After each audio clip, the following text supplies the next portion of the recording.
Muy bien, muchachos, vamos retomando nuestra clase.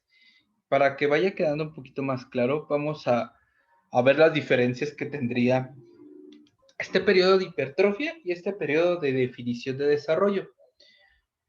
En el entrenamiento, ¿ustedes creen que sería diferente el periodo de hipertrofia que el periodo de desarrollo? ¿En qué sería igual y en qué sería diferente? ¿Quién me dice?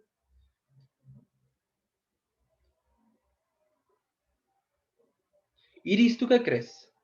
Ah, ok, muy bien, perfecto, nena, exactamente. En esencia, sí, el entrenamiento podría ser el mismo, o sea, no hay que cambiar los ejercicios, no hay que cambiar el rango de repeticiones, pero tal vez lo que sí terminaría limitándose un poco, más no cambiando, sería que ya no habría progresiones. O sea, cuando estás comiendo un superávit calórico, cuando estás teniendo un poco más de energía en el día a día y en la semana a semana, y cuando vas creciendo, pues puedes ir incrementando las cargas o incrementando la cantidad de repeticiones que sacas por serie, ¿no? ¿Por qué? Porque te estás volviendo fuerte y estás volviéndote musculoso, eso se ve reflejado en el entrenamiento. Pero cuando estás en un periodo de definición, difícilmente puedes mantener las cargas. Lo más seguro es de que va a ser una lucha tremenda por poder seguir cargando lo que ya cargabas. En algunos casos yo diría que no tan buenos. Hay veces que esa carga va a tener que verse reducida, aunque uno no quiera, porque el grado de esfuerzo ya no lo vas a poder aguantar, ¿vale? Entonces, la diferencia sería que el entrenamiento no cambia en esencia, solo no hay progresiones. Y lo que principalmente cambiaría, exacto, sería la dieta. ¿Qué factores cambian de la dieta aparte de las kilocalorías, muchachos? ¿Quién me dice?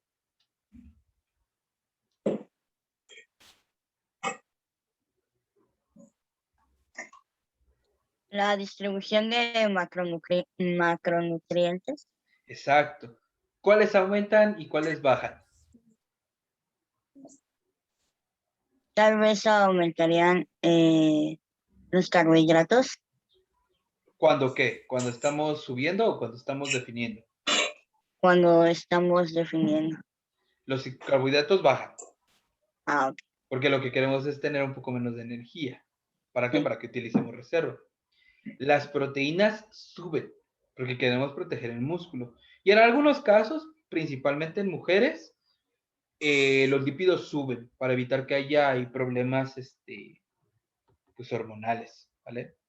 Andrea nos pregunta por medio del chat. Yo tengo duda con respecto a la dieta. Últimamente algunos atletas son veganos. ¿Se puede aplicar una dieta vegana al fisicoconstructivismo? Sí conozco un par de atletas de fisicoconstructivismo que están intentando hacerlo desde el veganismo, pero tienen un chorro de limitantes, sinceramente. O sea, está muy complicado, sobre todo a niveles altos. O sea, puede ser un atleta vegano con una buena estética, sí, pero una buena estética recreacional. Cuando estamos hablando de los mejores cuerpos para una competencia, pues necesitamos de los mejores alimentos para una competencia. Y lamentablemente ahí el veganismo pues cojea de una pata tremendamente, porque no logran llegar a la cantidad de proteínas de alto valor biológico. Un vegetariano la tiene más fácil, porque puedes usar huevo, leche y todos los lácteos.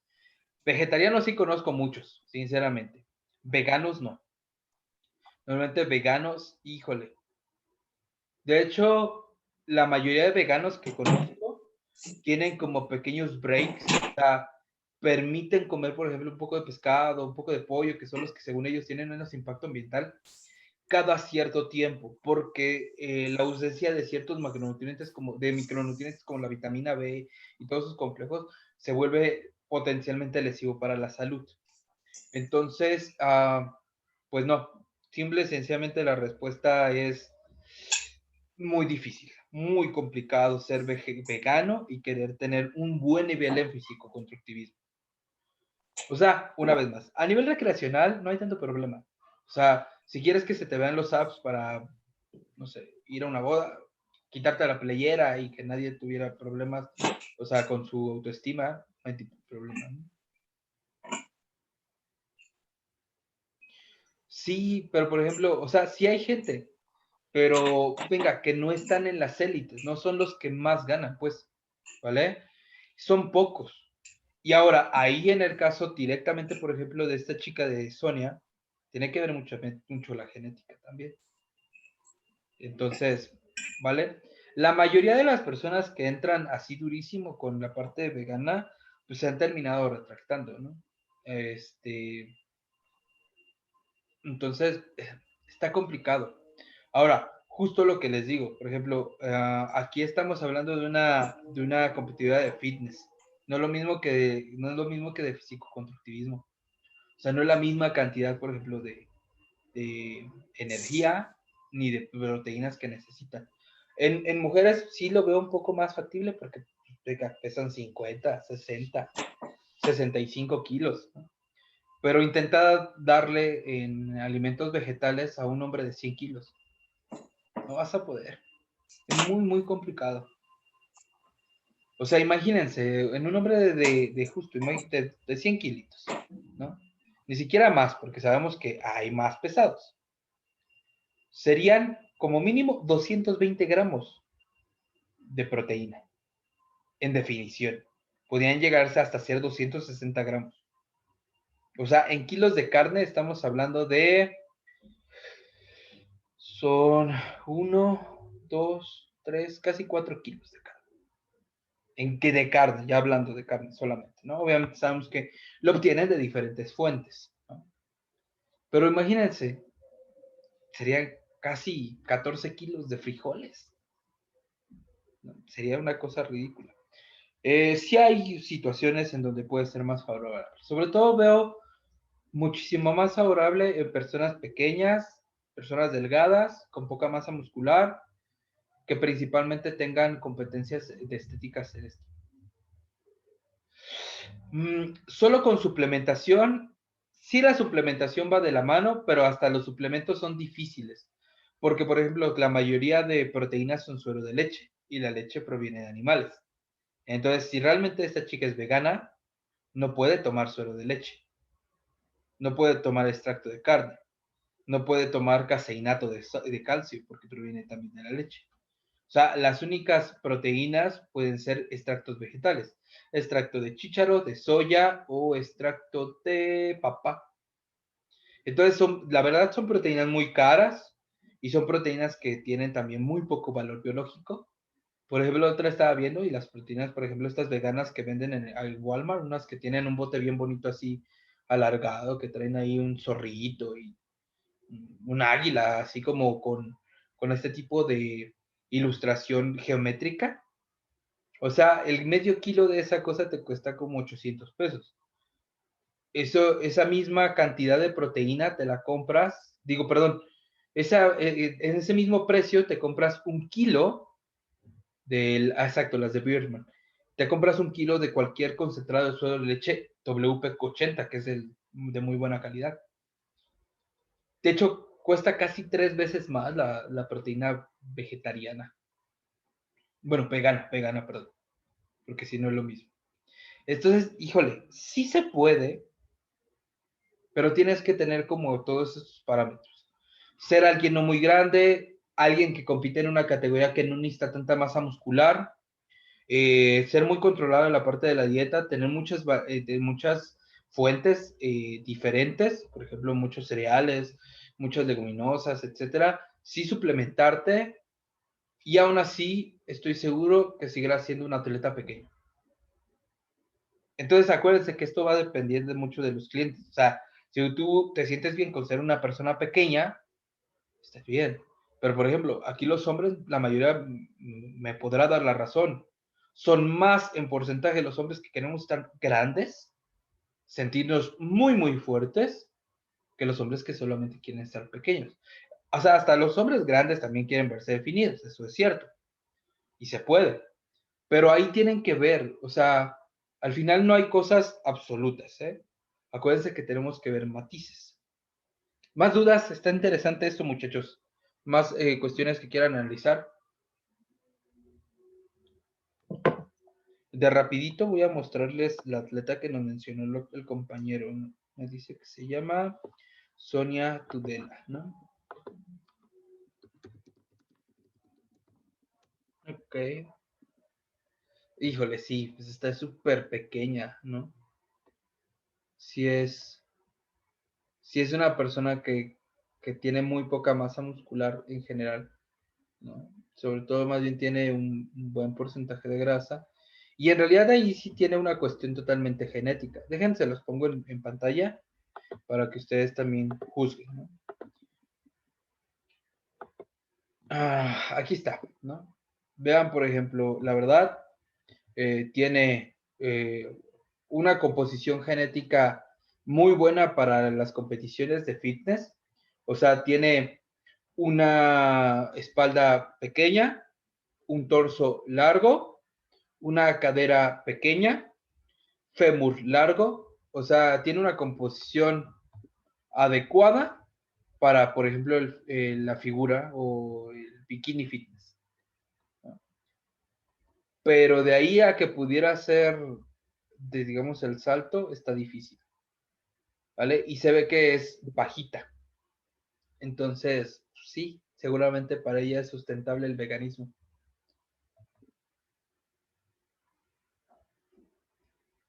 Entonces, ahí es donde viene estos problemas. Pero, por ejemplo, no sé, igual un español, Eneco Bazán,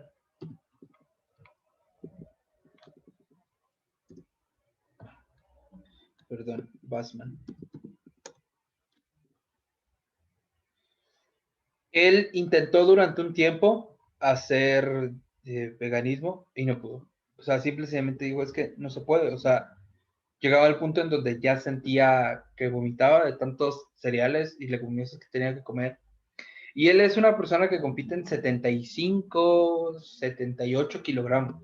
Es alto, mide un 80 y algo. Entonces, si se dan cuenta, ni siquiera estamos poniendo así a los ultra gigantescos, ¿no?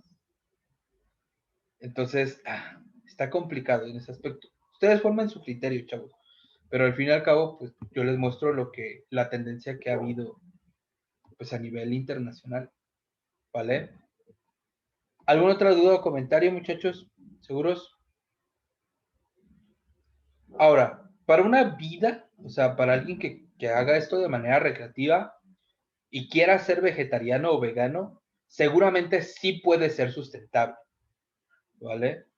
Sí que puede llegar a la cantidad de proteínas adecuada y demás, pero para los fines competitivos está más difícil. Tienes que tener justo lo que les decía, una composición específica. No ser muy grande, ser bajito, que no necesites tanta masa muscular, etcétera. ¿Cuál es otra de las diferencias, aparte de esto que estamos diciendo, los macronutrientes y de la energía, que seguramente tendrá el periodo de definición muscular con el periodo de hipertrofia? ¿Quién me dice? ¿Qué otra cosa creen que tenemos que ponerle atención?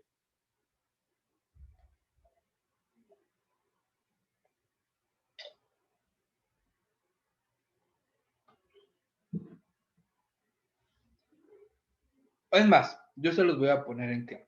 Duran diferente. Tienen duraciones totalmente diferentes. ¿Por qué el periodo de hipertrofia dura más que los periodos de definición muscular? ¿Quién me dice? Hay muchas razones, quiero algunas.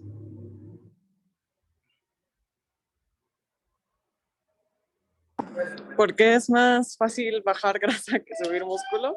En primera instancia, pero Iris, ¿podrías profundizar un poco? ¿Por qué es más fácil?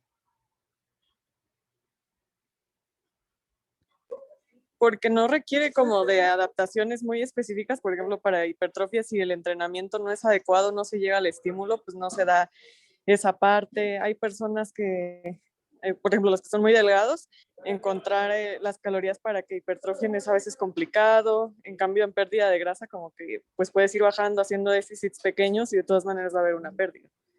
Muy bien.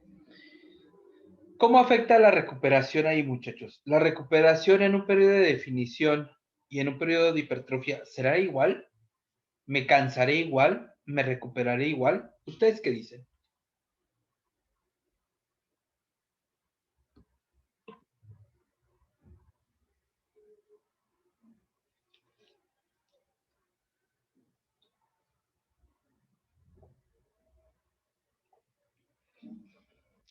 ¿Ustedes qué dicen, muchachos? ¿En dónde me canso más? ¿En cuál me recupero mejor? En hipertrofia no te recuperas mejor. Tienes muchísimo más hidratos de carbono, tienes más comidas, más kilocalorías. A pesar de que el entrenamiento es muchísimo más duro, tienes todas las herramientas para poder generar una mejor recuperación. De hecho, es por eso que les digo que en la parte del entrenamiento, más bien nuestra lucha es por no perder lo que ya hemos ganado, para intentar que el músculo se conserve y por lo tanto, pues nuestra recuperación va a ser menos mmm, y la fatiga se va a acumular más rápido. Eso hace que los periodos también duren menos tiempo. Si tú puedes estar, por ejemplo, 6 semanas ganando masa muscular, seguramente más o menos vas a poder estar solamente 3 semanas, la mitad de tiempo, perdiendo grasa, antes de que comiences a perder musculatura. Que si de por sí nos cuesta tanto trabajo ganarla, pues de locos vamos a perderla, ¿no? Muy bien. Este tipo de cosas hay que tenerlas muy en cuenta porque sobre todo cuando nos fatigamos empezamos a tener trastornos en nuestras actividades, principalmente, por ejemplo, en nuestra salud del descanso, en nuestro sueño. Empezamos a tener trastornos del sueño en donde conforme estamos más cansados nos impide dormir de manera adecuada y caer en sueño profundo y entonces sabemos que esto puede quitarle valor a nuestro periodo de definición muscular. Si yo no duermo lo adecuado, pues el principal momento del día en donde se genera lipólisis, que es el sueño profundo, no sucede y entonces pierdo hasta menos grasa. Hay que jugar bien con los factores ahí de la intensidad, la frecuencia y demás y no hacer déficits calóricos tan agresivos que nos permitan solamente perder la grasa que necesitamos perder y ganar la musculatura que necesitamos ganar y así de manera un poco más equilibrada. Vamos a seguir con nuestra presentación porque tenemos un último periodo que quiero tocar. De hecho, son dos, ¿vale? Tenemos también las definiciones de precompetencia. Aquí obviamente ya tenemos estatutos o parámetros más concisos. Las definiciones de precompetencia tienen que estar aproximadamente entre un 5 y un 8% en hombres y tienen que estar entre un 12 y un 14% en mujeres. Es el porcentaje de grasa en donde te vas a poder subir en tarima y ya sabes que vas a obtener de manera adecuada la definición. Al final va a ganar, o sea, si todos llegan entre el 5 y el 8, pues va a ganar el que tenga la mejor masa muscular con ese mismo porcentaje. Esta definición precompetencia, muchachos, debe de alcanzarse de 8 a 6 semanas previas al show. Uno de los errores más grandes que tiene la mayoría de preparadores físicos aquí en México es que este porcentaje lo alcanzan prácticamente el día de competencia. O sea, yo conozco a la mayoría y la mayoría te está definiendo todavía en las semanas previas. Y eso es un error. Y les voy a decir por qué. ¿Han escuchado que la gente que compite luego se queja y dice, es que me veía mejor antes o después del día del evento? Casi siempre después del día del evento se ven mejor, se ven hasta más definidos, con más musculatura que el mero día. ¿Qué pasó ahí? Al coach le falló, no supo hacer una buena carga de hidratos de carbono. No tenemos nada más 4 u 8 horas para poder cargarlo, o sea, realmente necesitamos de más tiempo. Hay gente que se puede llegar a tardar hasta semanas en volver a recuperar ahí todo lo que perdió. Y entonces, ¿qué pasa? Que bueno, con una puesta a punto de 6 a 4 semanas previas, podemos evitar que esto malo suceda. Si ustedes llegan al porcentaje de grasa adecuado con bastante tiempo, lo que van a hacer es poder reconstruir muscularmente hablando su cuerpo sin que gane grasa corporal. Van a ir dándole de poco en poco un poco más de calorías y eso va a hacer que el día del evento ustedes lleguen lo más musculado, pero con el menor porcentaje de grasa posible. Aquí les traigo una diferencia. Una persona que utilizó todos los mitos. Primero, no consumió sal. Segundo, no tomó agua. Tercero, hizo una dieta altísima en hidratos de carbono, pero solamente de carga. O sea, solamente el día del show. ¿vale? Y el día previo, y utilizó diuréticos. Vean cómo se veía. Sí tenía, pues, ahí una construcción muscular buena, pero no tanta. Aquí tenemos una persona que de entrada no quitó la sal. De hecho, al contrario, el día del evento tuvo un consumo alto de sodio. Tuvo un consumo regular de agua, normalito. Tenía una carga regular y adecuada porque venía cargando desde hace más tiempo y no tuvo necesidad de utilizar diuréticos. O sea, no está deshidratado. Y de entrada vemos, miren, en el torso podríamos decir, hey, hay diferencias, pero vean las piernas, muchachos. Aquí están completamente planas, no se ven tanto los cortes. Y ven aquí, vean en la parte del pecho. En el pecho se veía suave, no había el astriado que se busca. Y aquí sí, vean hasta la división, muchísimo más marcada. Una de las cosas que también suele ser bastante valorada es el grado de vascularización. Vean cómo aquí pues, se alcanzan a ver, pero aquí el tipo es un mapa, o sea, está todo lleno. O sea, esto significa que el porcentaje de grasa en el que llegó fue hasta menor. ¿Vale? Vean cómo este tipo de pic, que puede llegar a durar, les digo, de 6, 4, 5 semanas, nos puede ayudar a que esto funcione. Y es muy sencillo, muchachos. Muy, muy sencillo. Lo que tú haces después de haber tocado tu 5% como hombre, tu 12% como mujer, es empezar a subir de 100, 150 calorías por semana. Sobre todo, vas subiendo de poco en poco los hidratos de carbono y vas checando tu porcentaje de grasa. No debes de dejar que ganes ni siquiera un 1%. O sea, ese es el parámetro. Pero como vas subiéndote poquito en poco, el día del evento llegas al máximo. Llegas con el mínimo de grasa, pero llegas con la mayor cantidad de calorías que soportaste en ese momento, con unos carbohidratos moderados, con una cantidad suficiente, y lo único que tienes que hacer seguramente es jugar un poco con la cantidad de sodio. ¿Para qué? Para que dé esa sensación de dureza, pero nada más. Miren, aquí les traigo justo otro ejemplo. Aquí esta persona hizo una descarga rápida, consumió muchos hidratos de carbono previo después de haber consumido, solo tuvo esto de la semana previa nada más y estaba consumiendo pues bastante agua y demás. Pero aquí está justo lo contrario, ¿no? Una persona que hizo una manipulación del agua, del sodio, de los hidratos y todo, y pues claramente podemos ver cómo el grado de definición muscular pues es muchísimo más alto aquí. Ahora, aquí tenía una cantidad muchísimo más alta de hidratos de carbono, pero, porque lo estuvo manteniendo durante más tiempo. Aquí fue un corte rápido, aquí fue un corte programado. Hay bastantes diferencias, ¿no? ¿Cuáles son las claves que nosotros tenemos que contabilizar para que entonces esto pueda ser llevado a cabo de manera exitosa?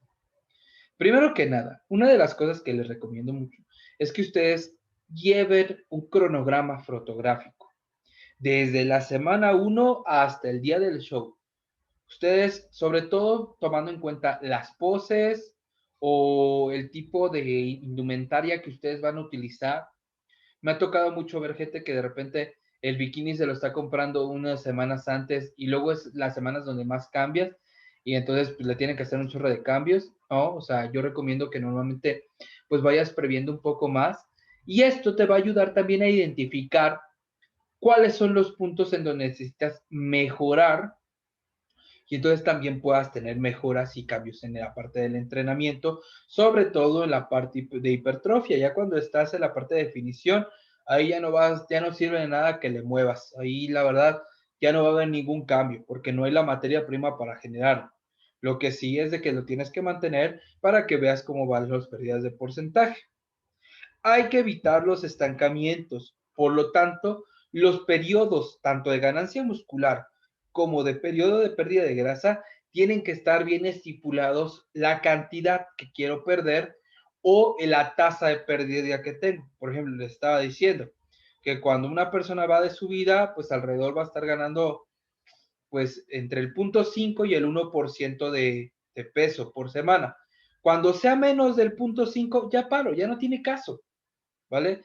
Ahí evito estancamientos. Y de lo contrario, cuando estamos bajando grasa corporal, vamos a bajar el 1%. Cuando pierda menos del 1% un par de semanas seguidas, ya no tiene caso que le siga, porque vamos a tener adaptaciones negativas. Seguramente, como ya me estoy cansando, va a bajar mi efecto termogénico que tengo por las actividades físicas diarias del no entrenamiento, o sea, lo que hago diario, y eso va a hacer que baje mi tasa metabólica en reposo. Y entonces, aunque yo tenga un déficit calórico, como ya estoy haciendo esto menos, pues se vuelva un mantenimiento. Y entonces ya no pierda nada.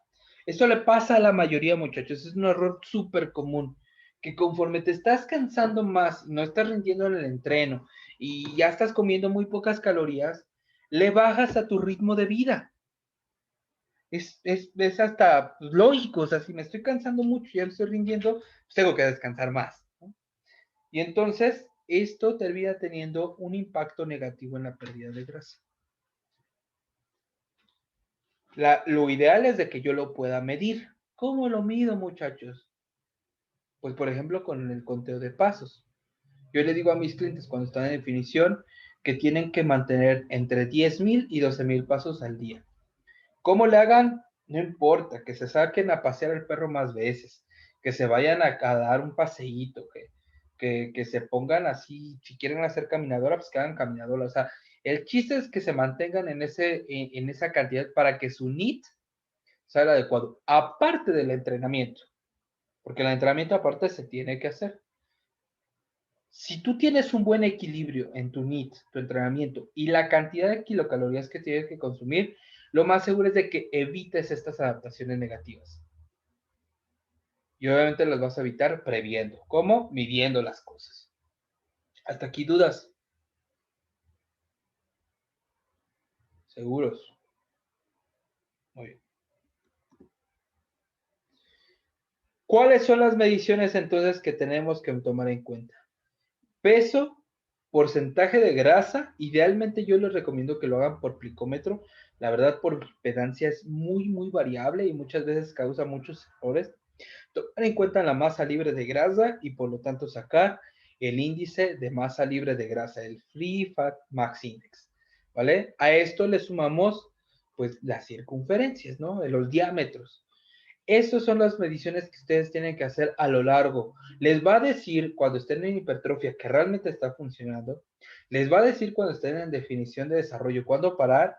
También les va a decir cómo estén en la periodo de definición precompetencia, en qué momento ya llegaron. Y también les va a dar la información cuando estén haciendo el PIC o la reconstrucción muscular, en que de si lo están haciendo bien porque no está subiendo el porcentaje de grasa, ¿vale? Tienen que tenerlo bien, bien claro. Eso es por lo que realmente se cobra, chavos.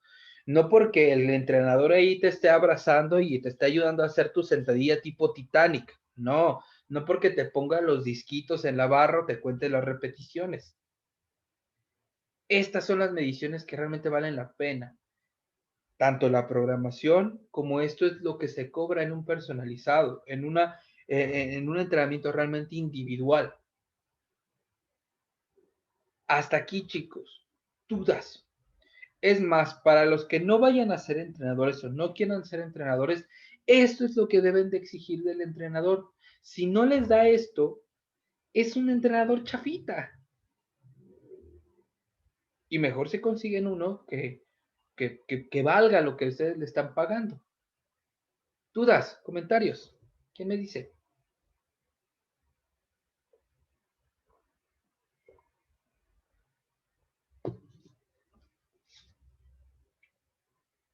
Seguros. Muy bien. Ahora, hay que ajustar el entrenamiento cardiorrespiratorio. El entrenamiento cardiorrespiratorio es una excelente arma en todos estos periodos. Cuando mis clientes están haciendo periodos de hipertrofia, no lo quito. ¿Por qué? Porque se desacostumbran, al rato les cuesta mucho trabajo volver a agarrarlo y al final hay que tomar en cuenta que necesitamos mantener la salud cardíaca. Sobre todo si están aumentando de peso, necesito asegurar que su corazón tolerará ese aumento de peso y no vamos a desarrollar cardiopatías. Ahí los mantengo en un total de 60 minutos semanales. Se los puedo dividir de 12 en 12, 15 en 15, 20 en 20, como ellos quieran, pero tienen que acumular 60 minutos semanales. Cuando pasamos a un periodo de hipertrofia, como quito las progresiones, cuando pasamos a un periodo de definición, como quito las progresiones de la carga y del esfuerzo en el entrenamiento de pesas, las paso al entrenamiento cardiorrespiratorio. Paso de tener 60 minutos a tener casi 180 minutos de cardio distribuido en la semana, pero no lo hago de un momento a otro, sino que voy incrementando de poco en poco. Esto evita que yo le tenga que quitar comida a la gente. Que si yo hago un primer déficit calórico y veo que la tasa de pérdida está bajando, aumento un poquito el cardio y eso hace que la tasa de pérdida se recupere. Y entonces pueda permanecer el tiempo que yo había planificado hasta que alcance el objetivo de la pérdida de grasa corporal. Y justo hago lo contrario cuando vuelvo a mandarle una rutina de hipertrofia. ¿Qué es lo que hago? Voy otra vez reduciendo de manera gradual el cardio conforme voy incrementando las cargas en el entrenamiento de hipertrofia. Y así estamos, de manera dual. ¿Por qué no más de 180 minutos de cardio a la semana? Porque no son maratonistas, chicos, no son chavos que van a estar ahí intentando ganar el Tour de Francia, ni nada de eso. Sabemos que demasiado cardio tiene efectos negativos en el cuerpo, una inflamación sistémica, demasiado cortisol, y esto puede llegar a generar que esa persona o su organismo entienda que necesita mantener el tejido adiposo porque es lo que va a utilizar. Entonces, más bien preferimos periodos un poco más cortos, pero muchísimo más efectivos. Y esto, pues obviamente, pues tiene que ver con estas adaptaciones fisiológicas. Dime, Carlos. Le iba a preguntar, coach, por ejemplo, si yo juego fútbol, lógico, necesito tener buena condición. ¿Cuánto es lo adecuado para hacer cardio? Depende mucho O totalmente correr, de pues. por ejemplo, de tu posición. Por ejemplo, los mediocampistas Ajá, sabemos que llegan a correr hasta 12 kilómetros por juego, ¿no? Pero, por ajá. ejemplo, los defensas están alrededor de los 6, 7 kilómetros. Y un portero pues, no necesita la misma condición. Ellos no recorren más de 3 kilómetros, por ejemplo. Entonces, primero, Sí. depende de tu posición con la que juegues. Ahora, para cuestiones de estética, pues no son tu prioridad. O sea, tenemos que poner ahí en balanza. ¿Qué quiero? ¿Ser sobresaliente en el fútbol o ser sobresaliente estéticamente? No puedo tener las dos al mismo tiempo. O soy más estético o soy más de sobresaliente en el fútbol. Si decides por la parte de sobresalir en el fútbol, olvídate de dietas hipocalóricas o de déficit calóricos. ¿Por qué? Porque lo único que van a hacer es que no sigas ganando el rendimiento deportivo que necesitas. Si te decides por la estética, pues justo esto que estamos explicando el día de hoy, pues debería ser lo adecuado. Ahora, seguramente si sigues jugando fútbol, puede que te genere interferencia en algún punto y pues limite tus ganancias de la parte estética. Pero pues esto solo le pasa a las personas que quieren llegar a una competencia. O sea, si tú lo haces meramente por cuestión recreativa, lo más seguro es que esta interferencia sea intrascendente y no importe tanto. Entonces, yo te haría, o sea, si yo fuera tu entrenador, yo te haría una prueba para ver cómo andas de condición de resistencia. Tendría que ver cuál es la velocidad a la que puede llegar a correr, y la distancia y los tiempos que puede llegar a correr. Hay pruebas de eso, lo vamos a ver cuando analicemos resistencia, que ya tuvo ese agudo lo sabe de qué pruebas estoy hablando. Y tomando en cuenta el resultado de esa prueba, yo ya podría determinar cuánto cardio es el que te tengo que poner. pero todo tiene que ver justo con pruebas. Ahora, ese tipo de servicio se debe de cobrar hasta un poco más caro, porque aquí ya no estás siendo solo entrenador de estética o solo entrenador de gimnasio, sino que aparte estás calculando lo de otra actividad. Entonces, obviamente significa que eres un especialista todavía aún más preparado y pues esos son más caros. ¿Sale? Pero Ok. en lo personal, dependería totalmente de cuáles sean sus objetivos y de qué es lo que desees, ¿no? O sea, si quieres, por ejemplo, no sé, igual y tú, no sé, estoy especulando, igual y tu objetivo es llegar a una segunda división, por ejemplo, ¿no? O sea, quieres dedicarle a algo de tiempo más al fútbol, pues venga, ahí entonces el profesional que deberías de estar buscando sería más bien un especialista en fútbol, soccer, ¿no? Pero si lo que estás haciendo es jugar, por ejemplo, como estas personas que juegan los fines de semana, entrenan 1 o 2 días entre semana y aparte les gusta la parte del gimnasio, pues venga, tú puedes seguir haciendo eso y nada más lo que haría el entrenador de gimnasio es debería de cuantificar y poderte poner un entrenamiento. Y obviamente pues ya para nada va a tocar el cardio en el gimnasio, no va a servir de nada. Más bien él se va a enfocar en la parte de musculación y ya nada más modificando la dieta obtendría los resultados. Ok. ¿Alguna otra duda, muchachos? Yo, para ahorita que estamos viendo lo de físico, ¿cuáles serían los ejercicios básicos que se pondrían? Y, o sea, ¿qué cantidad de repeticiones podría darse?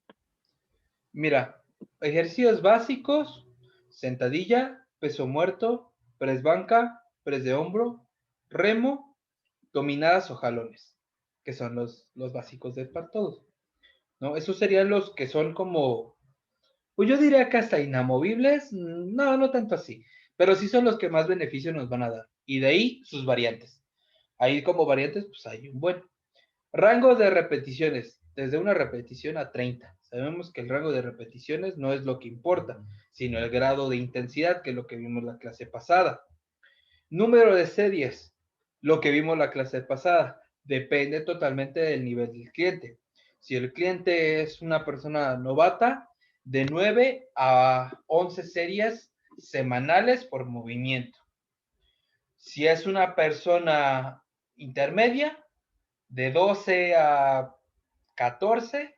Si es una persona avanzada, de 15 hasta unos 17 más o menos. Y si es una persona ya élite mundial en el deporte que está practicando, pues seguramente necesitará más de 20 series semanales por movimiento. Acuérdense que sabemos que una serie es efectiva dependiendo de el rango de repeticiones en reserva que deja, dependiendo del grado de esfuerzo. Todo esto lo vimos en la clase pasada, chicos, ¿se acuerdan? ¿Sí o no?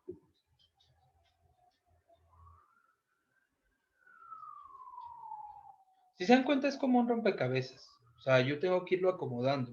O sea, esto que de repente dicen ciertos entrenadores de que, es que tiene que ser entre 8 y 12, ya vimos que es mentira, ya vimos que no es cierto, ¿vale? Ok, ya salió el chat. Okay. Nada más me estaban respondiendo. Gracias, chicos. Entonces tenemos que tomar en cuenta ese tipo de cosas. O sea, el porcentaje de la carga tiene que estar estipulado. Si no lo quiero hacer por porcentaje, lo puedo hacer por RPE o por otro tipo de cosas, ¿vale? O por repeticiones de reserva, cosas así. Si quieren